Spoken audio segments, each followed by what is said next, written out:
Buenas tardes. Nuevamente vamos a continuar con nuestras clases correspondientes a UNEM de la unidad 1. Estamos casi concluyendo ya. Para entonces dar inicio a esta sesión, vamos a compartir voy a compartir el siguiente material. De aquí tenemos entonces en primer lugar esta parte. Muy bien. Se observa pues el ejercicio pasado y vimos este tren precisamente en cuanto a sus componentes normal y tangencial, es decir, para el trazo adecuado de su vía, en este caso, sus vías, la vía que lo soporta, sobre el cual rueda entonces el tren. Y pues obviamente con las velocidades ahí indicadas, vimos pues que como según el tipo o el lugar que en el que esté ubicado el tren, el tipo de curva que está, digamos, desarrollando. Entonces ahí se vio pues estos cálculos de que no es lo mismo cuando estamos en una cima que en una parte baja. Pues aquí pues hubo un ρ determinado, que finalmente ese fue el que requerido para la velocidad, que depende de la velocidad que se le asigne el tren. Bueno, de allí vimos los casos en este caso de un pasajero, bajando un poco la velocidad y con una determinada masa de la persona que se está analizando. Finalmente vimos pues cuánto era el peso aparente cuando está en la cima y aquí cuando está en el fondo.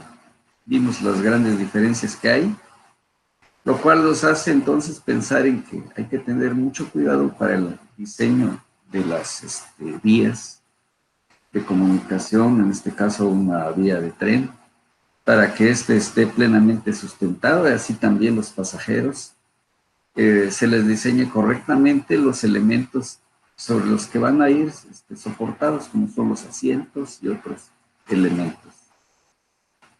De tal manera que vimos que cuando pasa en el fondo, su peso es altamente acelerado, lo cual le hace aparentar que pese mucho cualquier cuerpo. Pasemos ahora a otro ejercicio también relacionado con cómo el efecto, digamos, de la curvatura que tenga una trayectoria, en este caso también una vía, y cómo se puede ir analizando para ver qué sucede en determinados puntos, digamos, que podemos llamarle como críticos. Y dice el siguiente enunciado: la vía de la montaña rusa que se muestra en la figura está contenida en un plano vertical, y lo vemos. La porción de la vía entre A y B, entre estos puntos, es horizontal, mientras que las porciones que están a la izquierda de A y a la derecha de B, pues tienen aquí unas curvaturas con un radio como el que tenemos aquí. Un vehículo se desplaza con una rapidez de 72 kilómetros por hora. Entonces lleva esa rapidez. Cuando se aplican los frenos repentinamente, ocasionando que las ruedas del vehículo patinen sobre la vía. Y nos dicen que el coeficiente de rugosidad de la vía es de 0.20 para que pueda frenar. Si no existiera la µK, no pudiera frenar el vehículo. Y nos piden determinar la desaceleración inicial del vehículo, si los frenos se aplicaron cuando el vehículo, en el caso A, casi ha llegado al punto A, es decir, está llegando a este punto. En el otro caso, está viajando entre A y B. En esta recta, de repente se aplican los frenos en esta parte horizontal. Y una tercera pregunta dice, acaba de pasar por B. Entonces deja la parte recta y entrando a la parte curva. Ese es el inciso C. Pues todo esto tenemos que interpretarlo de manera correcta para que podamos resolverlo, hacer un planteamiento adecuado que nos conduzca a la solución correcta. Nos vamos pues para el inciso A. Entonces, cuando ha llegado al punto A, está apenas llegando aquí. ¿Qué tenemos que hacer? Es un diagrama para que nuestras ideas sean claras y precisas. Sin ello nos podemos enredar en hacer un mal planteamiento. Como pueden ver, este es como si fuera un tramito de la curva. Bueno, estamos llegando pues prácticamente, o estamos prácticamente ya en el punto A, pero todavía existe un pequeño tramo infinitamente pequeño, obviamente. Bueno, entonces el casi ha llegado significa que a lo mejor le falta 1 milímetro, 2 centímetros, no sé, un dato, una distancia tan pequeña. Eso es lo que estamos llamando el casi. Bien. Luego, entonces, hemos hecho su diagrama. Como siempre, el peso estará aquí, vertical hacia abajo. La normal actuando vertical hacia arriba. Es lo que... La N es la fuerza que está soportando la vía. W, obviamente, el peso del vehículo. Bueno, prácticamente aquí lo estamos tomando vertical. De acuerdo al casi, no debería, sino que está casi también vertical N y W. Pero ¿cuánto le podemos dar el casi? Bueno, 1/1000ª de grados y está en la curva todavía. Bueno, pero para fines prácticos lo hemos tomado como verticales. Esa es la solución para poderle dar solución a este problema.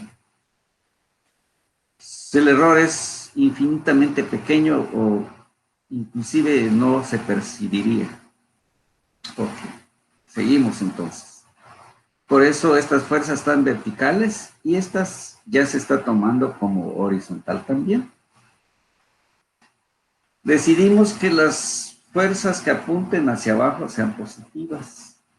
Bueno, aquí estamos generando la ecuación de fuerzas normales. En este caso, W y N son normales a la superficie, es decir, cuando va aquí el vehículo, hay una componente de su peso que es perpendicular a ese punto, y la N sería perpendicular a ese punto. Entonces, por eso decimos que son normales, en este caso, como si fuera en ese punto pasar una tangente. Bien. Entonces, así es como lo interpretamos las fuerzas normales. Bueno, por ahí vimos que en este caso las normales son W y N, las fuerzas. Entonces se decidió pues que W es positivo menos N, de acuerdo a el de que se combina aquí. N le toca negativo. Bueno, ahora ¿cómo está masa por aceleración en ese punto? Hacia arriba, porque todavía está dentro de la curva. Así está entonces. De tal manera que este y este apuntan hacia arriba y por eso tienen negativos. O sea, este y este. ¿Qué nos interesa despejar N? ¿Por qué? Porque aquí aparece la fuerza de fricción es igual a μk N. Entonces, mientras no conozca N, no puedo calcular la fuerza de fricción y que de allí va a salir la aceleración, de acuerdo a la segunda ley de Newton. Entonces, por eso despejamos N. Continuamos. N lo tenemos despejado. Pero ahora, W, ¿a qué es? Igual a mg. Aquí hay una masa, velocidad al cuadrado sobre ρ. ¿Qué se hizo? Se sacó como factor común la masa. Ya nos quedó dentro de este paréntesis la g más velocidad al cuadrado sobre ρ. Entonces estamos aplicando pues ahí lo que es masa por aceleración normal. Bien. Ya tenemos entonces la n. Lo que les decía, la fuerza de fricción es igual a μk por n. Reemplazamos esa n. mu k por n, pero n es masa, paréntesis, g más b cuadrada sobre rho. Ya quedó sustituido. Esta es la fuerza de fricción. Sabemos que las fuerzas tangenciales van a ser igual a masa por aceleración, que es lo que se vio desde el principio de las notas. ¿Quién me interesa? ¿Qué me están pidiendo? Aceleración. ¿De qué tipo? Tangencial. Según la ley de Newton. Sabemos que esto es fuerza es igual a masa por aceleración.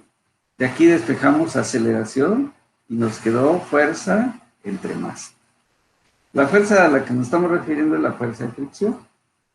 Pero la fuerza de fricción es mu kn. Entonces, mu k, ¿sí? Pero aquí, en este caso, mu k entre m, ¿sí? Aquí sería esta mu k, esto sería por la fuerza que tenemos aquí.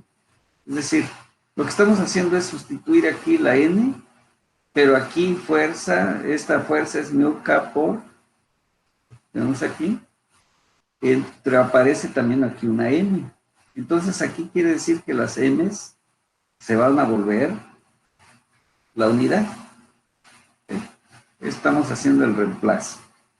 Esto que tengo aquí, pero la fuerza vemos que está dividida entre m porque estoy despejando t. De ahí aparece esta m.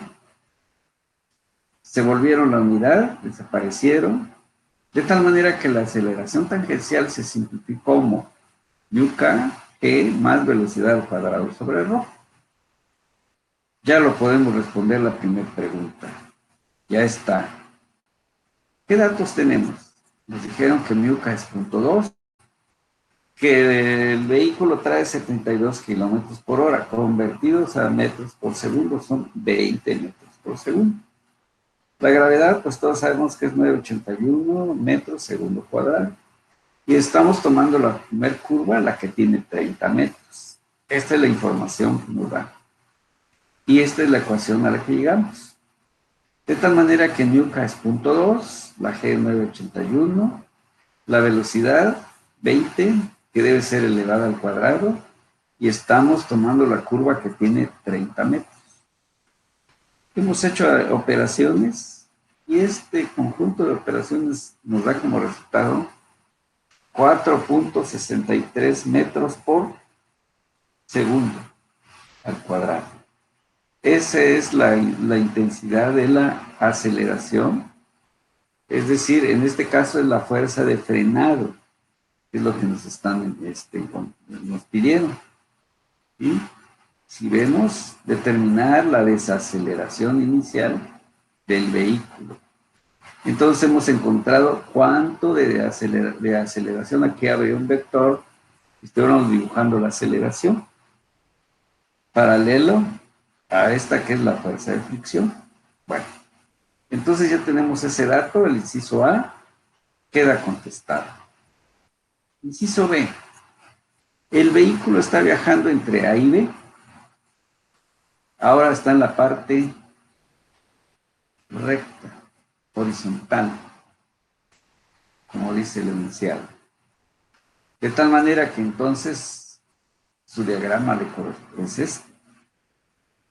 Totalmente horizontal, no hay curvatura, por eso no indicamos así como aquí que un tramo de curva.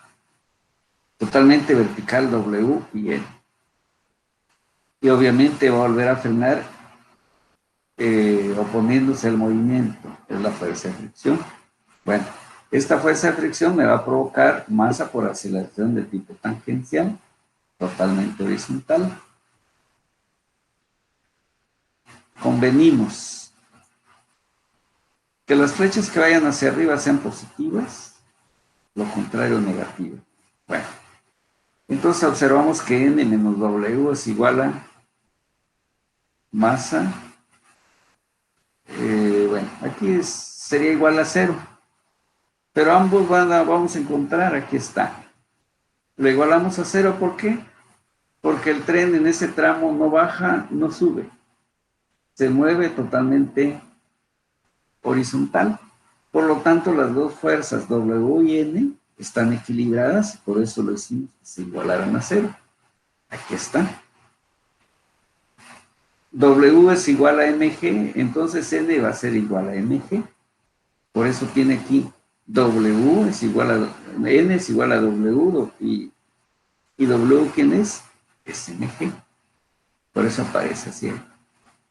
Bueno, ahora la fuerza de fricción sabemos que es igual a mu K por N. Igual a mu K por masa gravedad. Está N. Que finalmente quedó como mg. Decidimos que las fuerzas tangenciales que apunten a la izquierda sean positivas. Y sabemos que fuerza es igual a masa por aceleración, en este caso de tipo tangencial.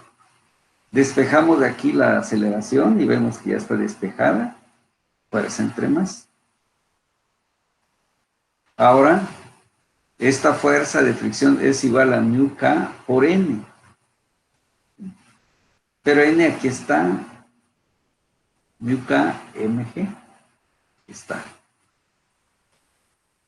Aquí está N, es mg por la mu K. Pero aquí vimos que al hacer este despeje aparece esta N igual que el caso pasado. Observamos entonces que M entre N se vuelve la unidad. Si esto se convirtió en mu K, y ahí está. ¿Qué datos tenemos?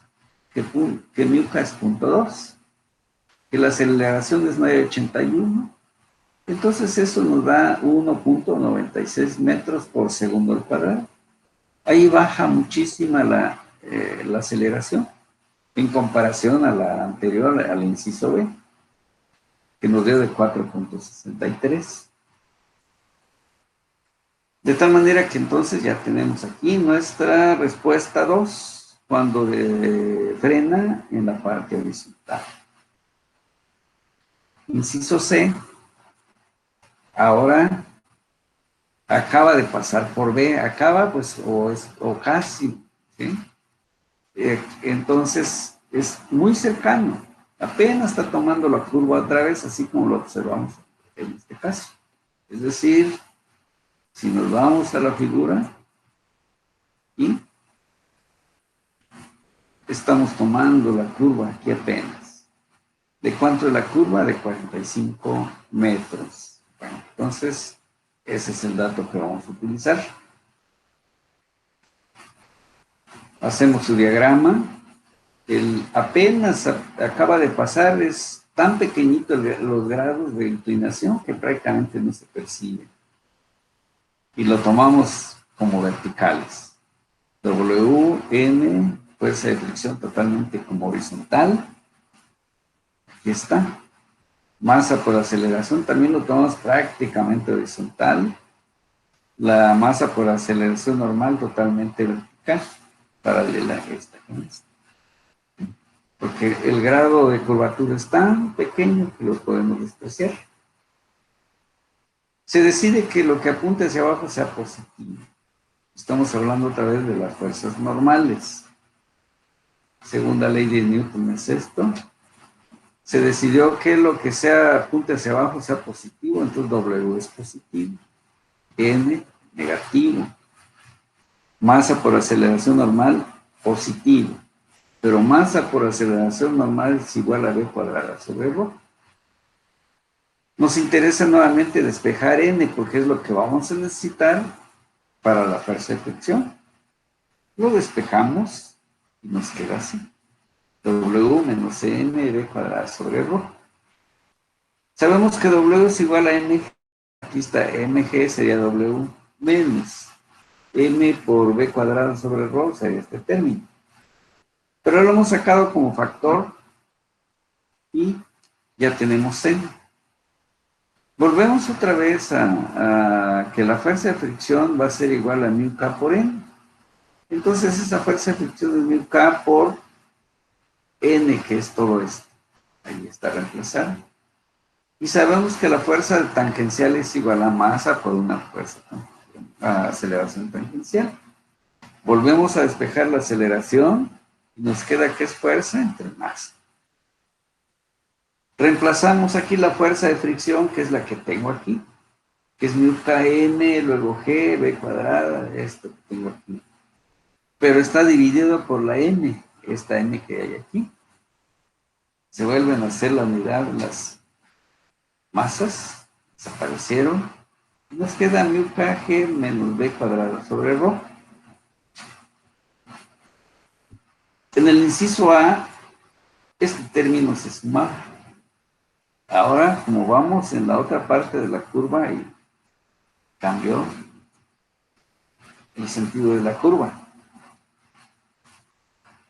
Bien, datos que tenemos nuevamente, los mismos, a excepción de rho, que ahora es de 45 metros. Amplió la radio de curvatura. Eso tiene obviamente un efecto. Si fuera aquí 30, esta aceleración tangencial fuera un poco más, por un lado. Por otra, vean, aquí es resta. Una vez que se hagan las operaciones, resulta una aceleración de 0.1842 metros segundo cuadrado. Vean, sumamente más pequeño que cuando está invertida la curva. Es decir, si nos vamos otra vez a revisar la curva vertical, aquí, vean, esta curva, ¿cómo va? El rho está así. Luego esta curva va aquí. Vean, el rho es este. Hay una diferencia bastante grande entre las dos, porque la velocidad que estamos tomando es la misma. Sin embargo, hay un efecto muy distinto. Aquí estamos, como está todavía dentro de una parte de curvatura, en este caso el peso, a la hora que el vehículo llega a este punto, la N tiene un efecto fuerte. Es como cuando un avión aterrizara. Cuando precisamente la pista es una cantidad de fuerza tremenda. ¿Por qué? Porque aparenta pesar de mucho más el avión en estado estático. Aquí como que suavizas, porque al mismo tiempo la curvatura ayuda a perder ese efecto. Y por eso requirió de mucho menor intensidad de aceleración. Bueno, este es el último inciso. 460 y tantos entre, comparado con este, que es mucho, mucho menor que el de la otra curva. Entonces, todo eso es lo que tenemos que, aparte de haber tenido los resultados, porque luego, bueno, ¿cuánto te dio? 0.1842. Qué bien. Pero ¿eso qué te está indicando? Condiciones físicas. Esas son las que tenemos que aprender a interpretar.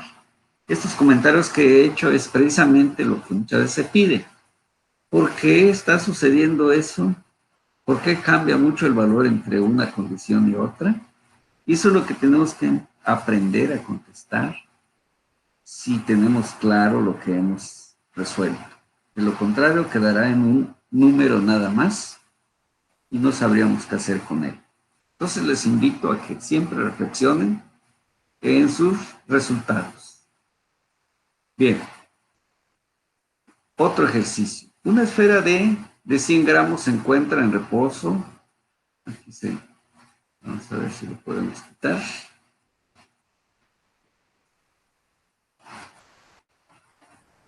En reposo. Respecto a eso. Está bien. Reposo, está bien. Respecto al tambor ABC, aquí vemos pues, aquí está A, B, es aquí el, y C son los 3 puntos que se están refiriendo. Esto es algo circular, aquí es un corte lo que estamos viendo. Este es como un recipiente circular, pero que tiene estas fronteras rectas, tramos de rectas. Bueno, entonces tenemos que, que dice pues que gira a una razón constante, sin tomar en cuenta la fricción. Es decir, aquí va a estar esta esfera D soportada por estas dos planos inclinados. Bueno, entonces determinar el intervalo de valores permisibles de la velocidad D de la esfera, sin ninguna de las fuerzas normales ejercidas por la esfera sobre la superficie inclinada del tambor debe exceder 1.1. Es decir, esta esfera está provocando una fuerza en esta superficie y también esta. Entre las dos están deteniendo la esfera. ¿Por qué? Porque la esfera está girando y entre más rápido gire, va a tender a escaparse. ¿Quién lo evita? Esta superficie y esta también. Pero dice que hay un límite. Cuando ya tiene 1.1 de fuerzas de lo que resiste cada uno de estas superficies paredes, si se excede, va a fallar. Es decir, va a fallar esto y la esfera se va a salir. Va a salir disparada. Esa sería la interpretación de lo que sucedería si se excede esa cantidad de fuerza. Bueno, nos vamos entonces, de acuerdo a lo que tenemos aquí, ya se dijo, aquí hay un plano y otro plano. Son dos, N1 y N2. Hagamos un poquito grande la esfera para poder identificarlas. Aquí está la esfera D, soportada por se vio ya una superficie así y otra así. Y con ángulos, regresemos un poquito. Observamos que con respecto a la horizontal, esta tiene 70 grados. Y esta con respecto a la horizontal, tiene 30 grados. Entonces esta está un poco más vertical, esta está más inclinada. Bueno, lo podemos nombrar y decir que este sería N1 y este fuera N2. Entonces aquí respecto de aquí bajamos, volvemos otra vez para buscar bien los datos. Entonces de acuerdo aquí a la horizontal hay 70 grados. Pero aquí perpendicular a este plano, de aquí, hay una flecha que es la normal. ¿Sí? Es la que se está dibujando en la esfera donde estamos haciendo el diagrama de cuerpo libre. Aquí igual, perpendicular a esta superficie, está el otro vector y son los que se están dibujando en el diagrama de cuerpo libre, tomando en cuenta obviamente aquellos datos. Aquí está lo que acabo de expresar. Pongo aquí una tangente y trazamos N2. Ponemos aquí una tangente y trazamos N1. De acuerdo a estos ángulos que tenemos aquí, entonces respecto a la horizontal, N1 le corresponde un ángulo de 60 grados porque está referida a este plano. ¿Sí? Mientras que aquí está referido ¿a quién? A X, en la figura. Vean, a la horizontal. ¿Sí? Mientras que no estamos haciéndolo respecto de esta que pasa aquí y de esta que pasa aquí. Porque es por ser normal el efecto de esos planos sobre la esfera. Entonces ahí están, a este le corresponde entonces 20 grados. Entonces si aquí hay 90 grados y aquí hay 90 grados, entonces quiere decir que aquí hay una vertical que debe ser en este caso aquí, formando pues aquí 90 grados, pero de aquí al vector hay 90 grados. Entonces podemos hacer así esto, así también, generar aquí. Entonces aquí sería, por ejemplo, el opuesto de este sería 20 grados. El complemento que hubiera aquí sería entonces 70 grados, que es el que tenemos ahí en la figura original. Bueno, Entonces, una vez interpretados los ángulos, ¿qué le corresponde a cada uno de los planos? Por en este caso de las normales, ya las tenemos identificado. Aquí es donde hay que tener cuidado con los ángulos. Hay que interpretarlos correctamente para que no nos falle el cálculo. Ahora el efecto que hay en el giro que está haciendo, en este caso la esfera, siempre va a buscar el centro de la trayectoria. En este caso, el centro de la trayectoria es lo que comentaba hace un ratito en este diagrama. Esta esfera está girando alrededor, así como lo indica este eje, así está girando. ¿Sí? Entonces, ni baja ni sube, lo está haciendo aquí, en este borde, entre esos dos planos. Si gira poco, se va hacia abajo. Si gira mucho, se va hacia arriba. Y es demasiado, si es mucha la fuerza, fallaría esta pared. Lo que comentaba al principio. Bueno, son las condiciones físicas. Entonces, lo que está haciendo entre las dos paredes es que la esfera tienda a irse hacia el centro. Y por eso masa por aceleración normal lo tenemos dibujado así, buscando el centro de la curva. Muy bien. Tenemos ya entonces el diagrama de cuerpo libre y el cinético. Ahora sí, nos vamos a generar las ecuaciones. Pero vean, si este diagrama está mal planteado, lo demás no va a servir. Entonces, tener mucho cuidado en los diagramas. Por eso se pide siempre un diagrama donde vayamos dejando el cómo lo planteé y si me equivoco, fácilmente identifique el error. Si no dejo un diagrama, nunca voy a saber cómo pensé y por dónde puede estar el error. Bien. AD, pues está sufriendo, o sea, aceleración de D le vamos a llamar la aceleración normal, esta que tiene aquí. Y que la aceleración normal es igual a la velocidad que tome entre ρ. Esta velocidad al cuadrado entre ρ. Eso me va a producir la aceleración. Nos dijeron que ρ es 0.2 metros, por lo que en el dibujo. Eso. Bien. Sabemos que si queremos decirle las fuerzas normales como Fx, sería entonces masa por aceleración en D, masa de D por aceleración en D. Entonces le podemos llamar N1. Vamos a hablar de N1, coseno de 60 grados. Vamos a bajar un poquito que se vea la figura. ¿De dónde está saliendo? Pues N1 y vean el sentido de la flecha, hacia la izquierda. Por eso N1 coseno de 60, su componente horizontal es este.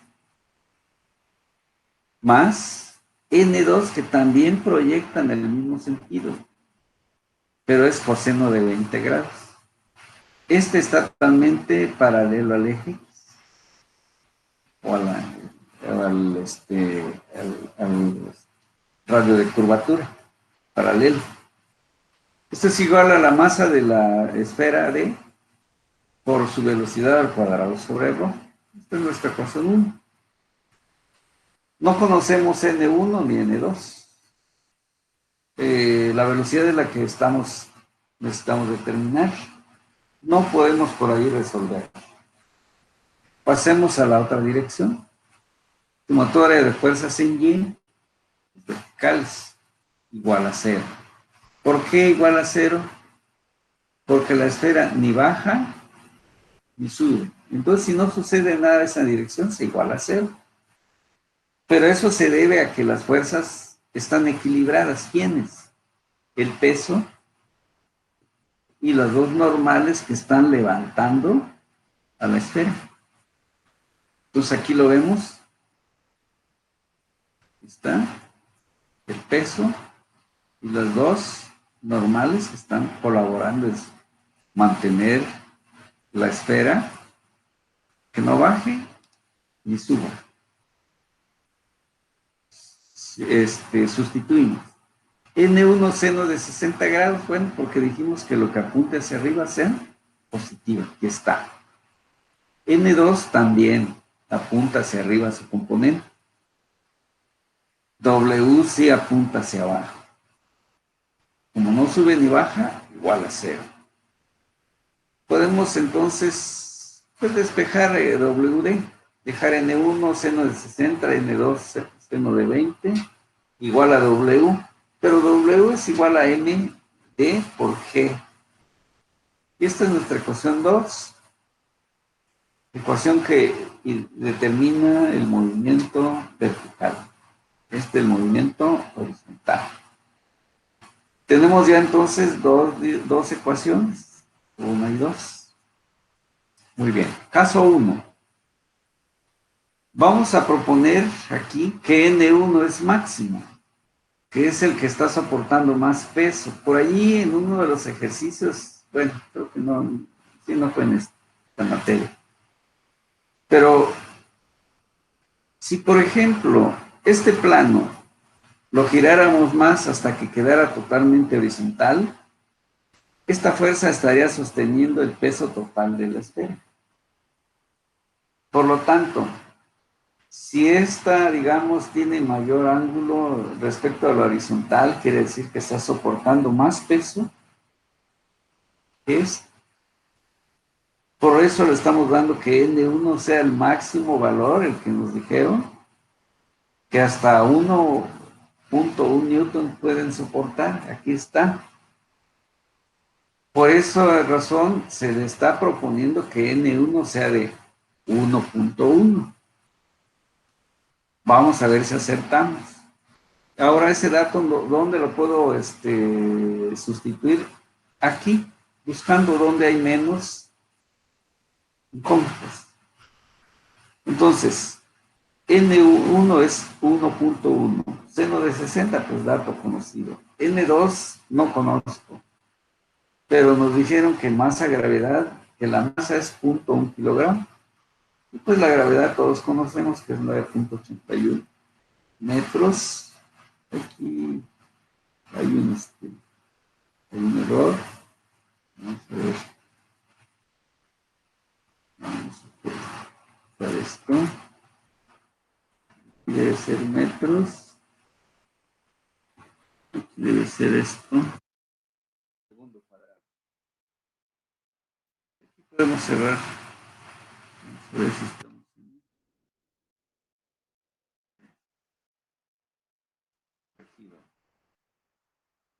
Bueno, entonces hacemos operaciones de tal manera que, como decías, seno de 60 y seno de 20 lo conozco. Y lo que tenemos de este lado también lo conozco. Eso me permite encontrar cuánto es lo que vale N2 o cuánto está soportando N2. Proponiendo que N1 sea 1.1, el máximo. De tal manera que N2 resultó de 0.08295.4 mil, muy abajo que 1.1. Como N2 es menor que 1.1, no excede el valor permitido. Entonces, están dentro de lo que se está considerando como valores máximos. Quien lo tiene, el N1, y el otro tendrá menos. Nada más está aportando y el mayor peso o mayor efecto lo está soportando el plano que está más horizontal. Pero como nos piden, ¿y cuál debe ser la velocidad que debe tener? Nos vamos en la ecuación 1, porque aquí aparece velocidad, en la anterior no, en la 2 no. Entonces, estos datos ya los podemos colocar en la ecuación 1. Y observamos que N1 es 1.1 coseno de 60, más N2, ¿de cuánto resultó? 0.082954 coseno de 20. Masa, velocidad al cuadrado, ¿sí?, de D, entre punto 2, que es el radio, el RO. Haciendo operaciones resulta que BD es de 1.121 metros por cada segundo. Esa es la velocidad que se le permite a la esfera D para que ninguna de las superficies aquí de soporte, esta ni esta, vaya a fallar, que no exceda de esta cantidad. Esa sería entonces la conclusión de este ejercicio, de tal manera que queda pues resuelto y pues de alguna manera probamos allí por las condiciones que se establecieron y por las ecuaciones que fuimos determinando paso a paso hasta llegar a este resultado. Entonces esta es una de las maneras en que se puede aplicar las fuerzas cuando estas son normales y tangenciales. Entonces ya tenemos aquí un buen número de ejercicios. Si hacemos un recorrido, vean aquí los que ya se dieron. Suficientes, creo, para haber entendido o entender el tema. Y otro caso de los principios, otro caso, deducción de las fórmulas. Entonces ahí este material corresponde pues a ecuaciones de movimiento de una partícula en coordenadas normal y tangencial. Se ha dado pues un número pues considerado suficiente con diferentes tipos de problemas, para que así no tengamos ninguna dificultad en cuanto a cualquier problema que se nos presente. Bueno, vamos entonces, allí fue hasta donde tenemos. Bueno, nos pasamos a la otra pantalla, la otra nota. Y estamos ya en otro tipo de coordenadas. En el programa lo van a encontrar como las otras componentes en coordenadas cilíndricas. También es un movimiento bilíneo y que con ciertas ocasiones se va a presentar para solucionar o resolver algún tipo de problema. Bueno, entonces vamos a ver, estamos en... A ver.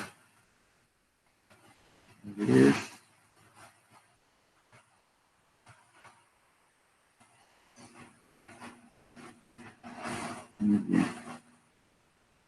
Dice entonces aquí que en ciertos problemas de movimiento plano, la posición, no sé si se está abriendo, voy a cerrar, si es necesario, cerramos eso. Bueno, entonces, vamos a ver aquí.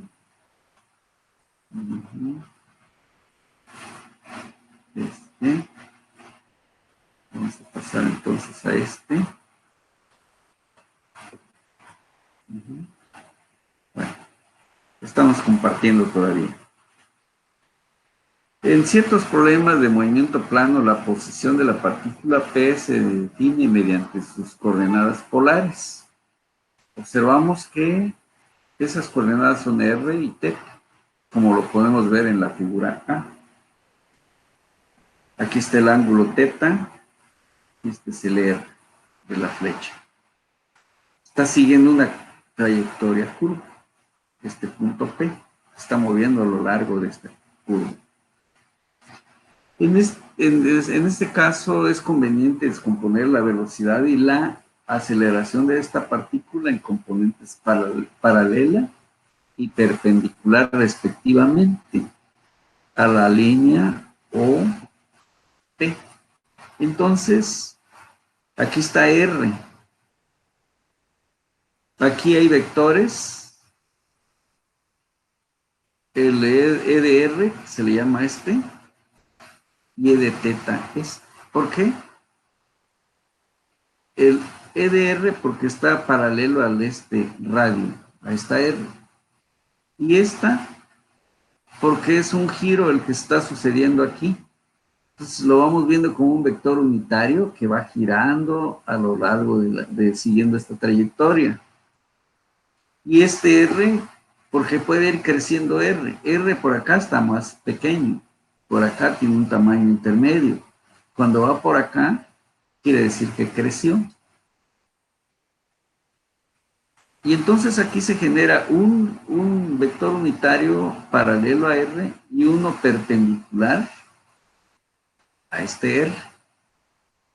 Eso entonces ya están apareciendo aquí dos vectores unitarios que dan dirección para R. Y también entonces dice que según lo que nos decía, la velocidad y la aceleración de la partícula las debemos descomponer igual, así como nos están indicando.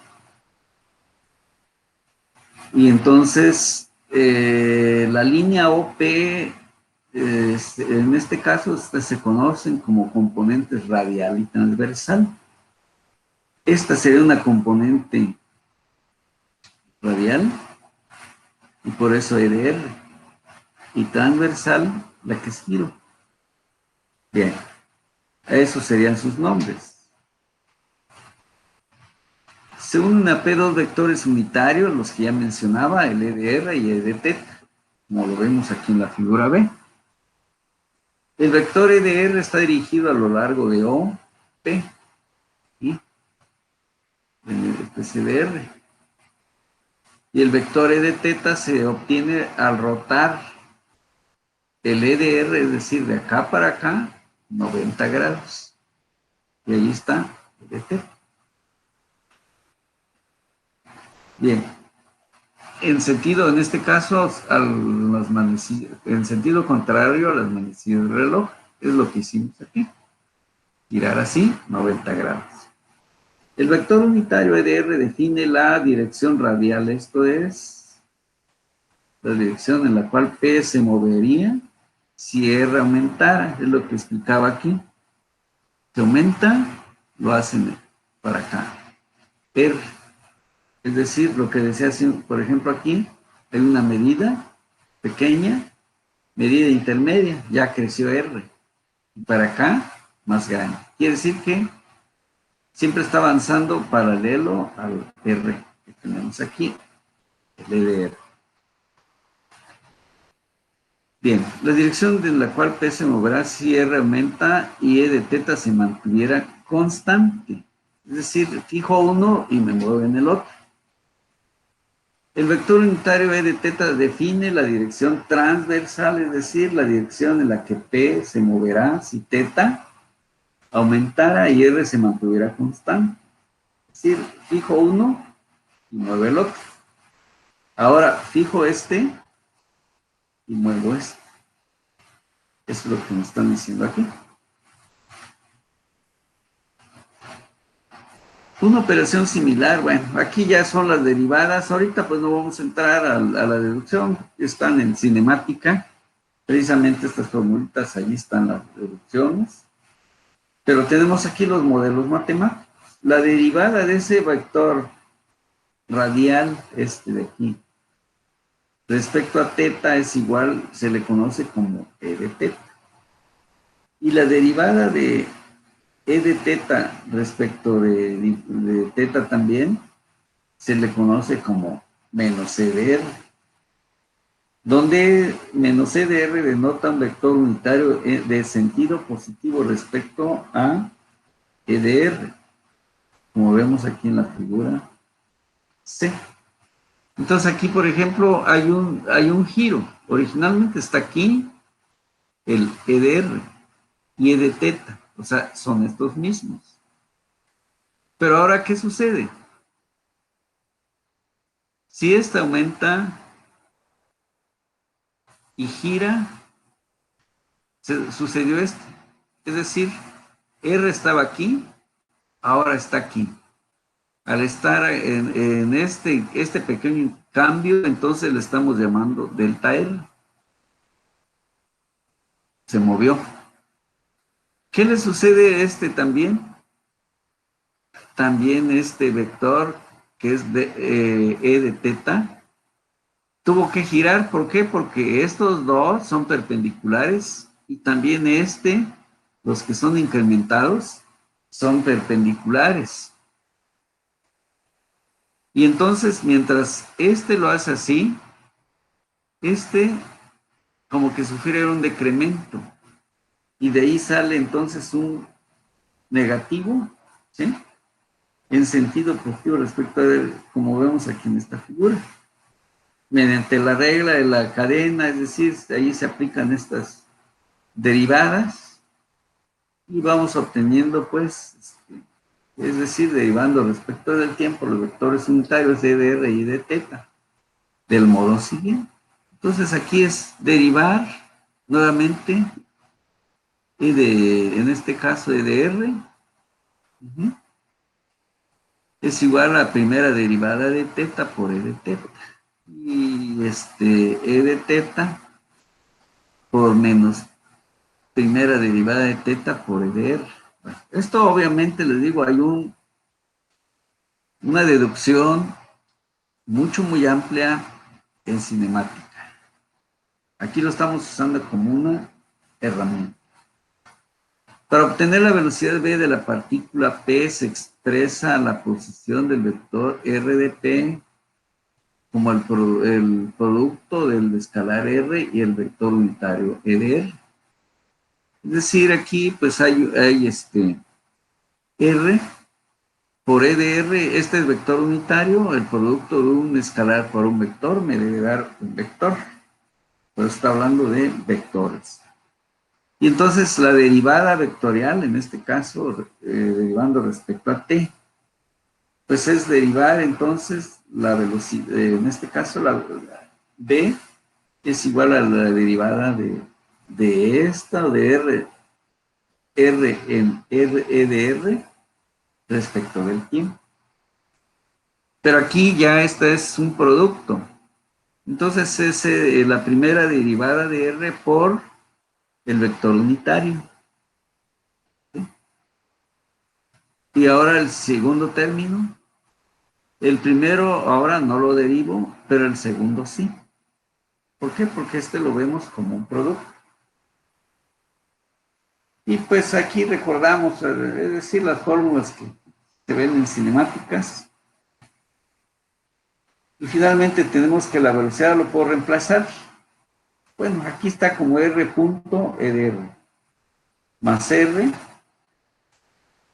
primera derivada de teta por e de teta. Es decir, esto se está reemplazando por esta relación que están mencionando aquí. Es cuestión de ir un poco atrás en cuanto a la deducción de estas fórmulas. Pero ahorita no estamos en esa etapa, en ese proceso.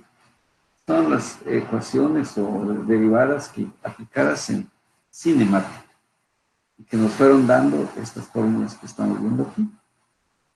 Al derivar otra vez respecto a t para obtener la aceleración, es decir, sabemos que derivo otra vez v, ¿qué voy a producir? Aceleración. Se vuelve a aplicar las derivadas, o sea, derivar lo que tengo aquí arriba, derivada respecto de t, que es aceleración, y vemos que este es producto y este también es otro producto. Por eso el número de términos es, nuevamente, aquí está derivada, la primera derivada de r, aquí ya la segunda derivada, y por e de r, más, ahora r no lo derivo, pero derivo a e de r. ¿Sí? Aquí está. Más, otra vez, aquí tenemos ya en el siguiente término, r, primera derivada de teta por e de teta. ¿Sí? Bien. Más r, segunda derivada de teta. Aquí ya estamos derivando este término. R, segunda derivada de teta por e de teta. Más, ahora no derivo a r, pero derivo a aquí, primera derivada de teta, pero más bien aquí estamos derivando a quién, a e de teta. ¿Sí? Bien, entonces ahí tenemos ya las derivadas que tenemos de la velocidad aquí. Y luego, pues, podemos sustituir todo y factorizar, etcétera, ¿no? Entonces, por ejemplo, aquí, pues, buscamos términos que tengan EDR. Aquí, por ejemplo, está EDR. Aquí está EDR. Aquí está, entonces, también EDR. Esos términos. Aquí hay segunda derivada por EDR. Y aquí está R. Y aquí está EDR. ¿Sí? Por acá, sí, estos dos. Y vamos entonces sacando como factor el EDR, los términos que... Y luego los términos que tenga aquí, E de teta. Entonces, sacamos aquí como factor. Y ya llegamos entonces a una fórmula que que me permite resolver la aceleración. Las componentes escalares de la velocidad y la aceleración de la variación radial y transversal son, por lo tanto, aquí podemos hacer unas sustituciones. Aquí, por ejemplo, B de R es igual a la primera derivada de R. Y la velocidad B de teta es igual a R primera derivada de teta. Esa sería su velocidad transversal. Luego ADR. Aquí está, si vemos, que es precisamente segunda derivada de R menos R por teta primera derivada elevada al cuadrado. Esto sería la aceleración que le estamos llamando radial, porque esta es la aceleración total. La radial más la transversal. ¿Sí? Bien. Y ahora aquí estaría la aceleración transversal. Observamos que está R, teta segunda derivada, más 2 veces R, primera derivada de teta por todo lo que está dentro de este paréntesis. Esto es lo que estamos llamando en forma escalar A de teta, o aceleración transversal, aceleración radial. Velocidad radial, velocidad transversal. ¿Sí? Por ejemplo, aquí vamos a suponer que R lo mantengo fijo, que gire en un círculo. ¿De qué depende la velocidad transversal? Del ángulo de la rapidez de giro. Si va muy rápido, ¿sí? Así, muy rápido, teta está muy rápido. Entonces la velocidad transversal es muy grande. Que va sumamente lento, manteniendo R, entonces la velocidad va a ser pequeña. Lo veamos en el otro sentido. Ahora una partícula va en la dirección radial, es decir, por ejemplo, va creciendo como una especie de espiral, va creciendo, creciendo, creciendo, creciendo, de manera rápida. A eso le llamamos la velocidad radial. Bien. Y luego la aceleración radial, pues depende de estos términos, es decir, la aceleración radial, qué tan acelerado va la partícula hacia afuera, digamos, o hacia el interior, según el sentido del efecto de la fuerza que está actuando sobre la partícula que estemos analizando.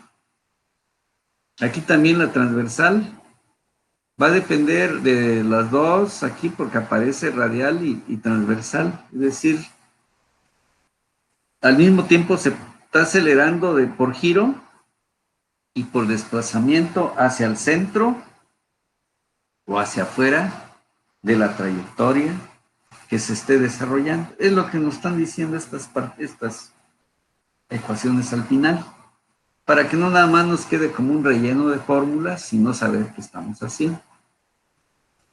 Entonces, es importante, dice, advertir que ADR no es igual a la derivada respecto al tiempo de BDR, ¿sí? Entonces aquí ADR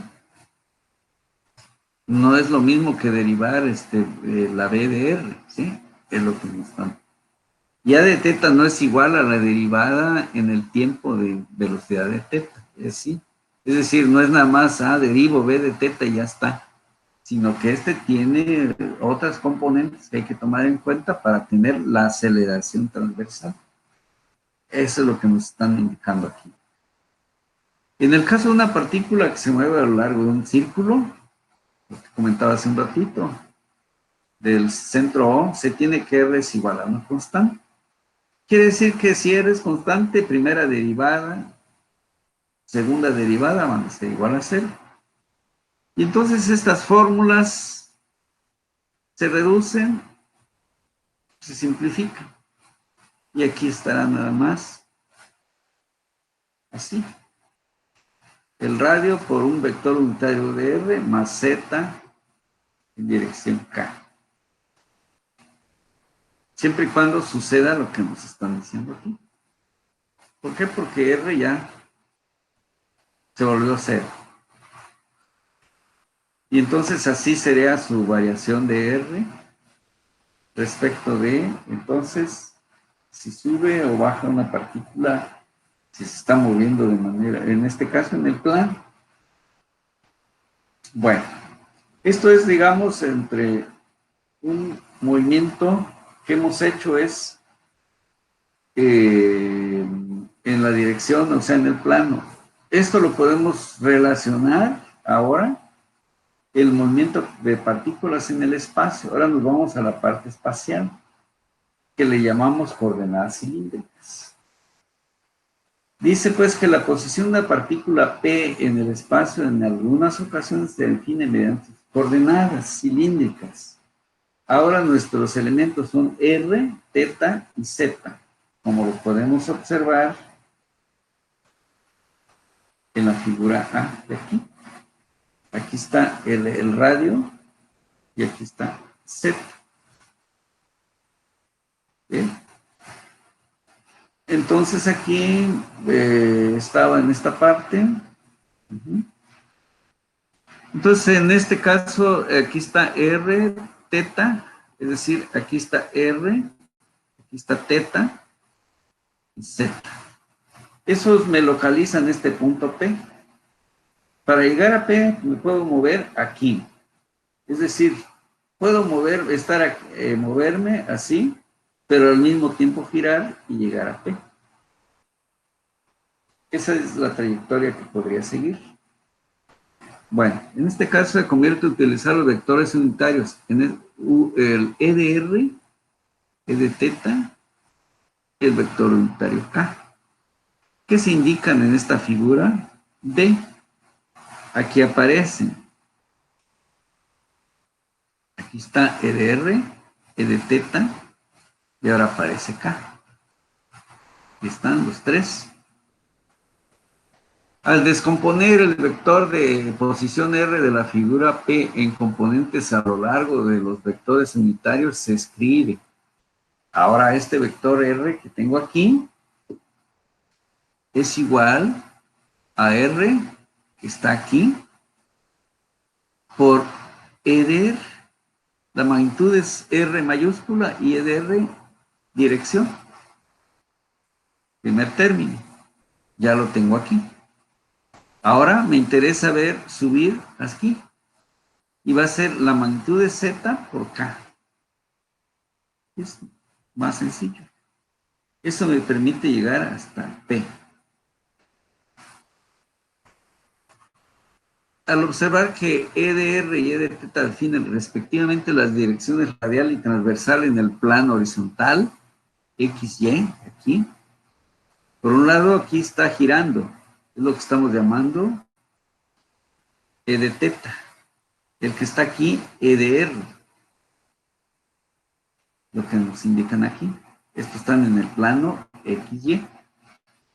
Y que el vector K, el cual define la dirección axial, es decir, hacia arriba, es constante en dirección así como en magnitud y se verifica con facilidad entonces que la velocidad es igual a dr en dt. Es igual a la primera derivada de r por e de r, más r, ahora derivo el otro término, y es θ primera derivada por e de θ, la otra dirección, más primera derivada de z. Eso me va a producir la velocidad en coordenadas cilíndricas. Ahora la velocidad lo vuelvo a derivar y tengo aceleración. Pero allí ustedes recordarán,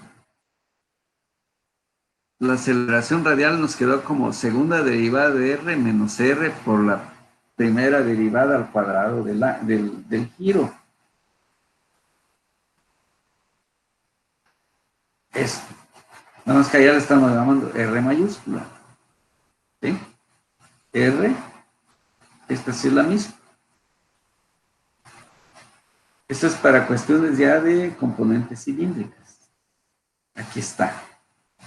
Y luego, R de teta, segunda derivada, más 2 veces R, por primera derivada de teta, por E de teta. ¿De dónde sale? Bueno, aquí también son términos que tenemos aquí. Esto. Y luego nada más, ¿qué se agregó? ZK. Aquí está. ZK. Como aquí es primera derivada, aquí debe ser segunda derivada. Entonces aquí puede ser que la partícula, a la hora que está haciendo un giro así, esté girando muy rápido de manera radial, pero también de manera hacia arriba, esté girando o esté subiendo bastante rápido. Y por eso, posición, velocidad con la que está moviéndose y aceleración de cómo se está acelerando en dirección vertical. Eso nos está indicando todo esto en la gráfica y el modelo matemático que nos quedó, que es el que nos va a permitir resolver cualquier problema que se nos presente. Bueno, entonces hasta allí tenemos pues las deducciones. Hay que repasarlas, entenderlas, hay que irse un poquito a las fórmulas de la cinemática para poder tenerlas muy claras, porque son desarrollos de, digamos, de cálculo diferencial para ir y con las interpretaciones físicas. Entonces hasta ahí tenemos toda la parte, digamos, teórica, analítica, de deducción de fórmulas. Lo que resta ahora es resolver problemas utilizando estos criterios, estas fórmulas. Con ello quiero concluir el día de hoy. Hay que repasarlas una y otra vez, identificar, preguntar, entrar en diferentes. Ahí están las bibliografías también, que les va a ayudar. Esta los tomé del libro de Byron Johnston, cualquiera de las ediciones, ahí lo encuentran igual. Esto no cambia. Fórmulas fundamentales, en fin, también donde se va a encontrar toda esta información. Aquí lo que estoy haciendo pues es ir explicando un poco, ampliando un poco más de manera textual. Entonces, a eso se refiere pues el haberlo compartido en lugar de nada más subirlo, sino también explicándolo hasta donde es posible. Bueno, entonces con esto pues dejo de compartir. Y vamos, cerramos esto. Vamos aquí. Bueno. Bien, con esto entonces el día de hoy voy a detener la grabación. Nos vemos, que tengan excelente noche.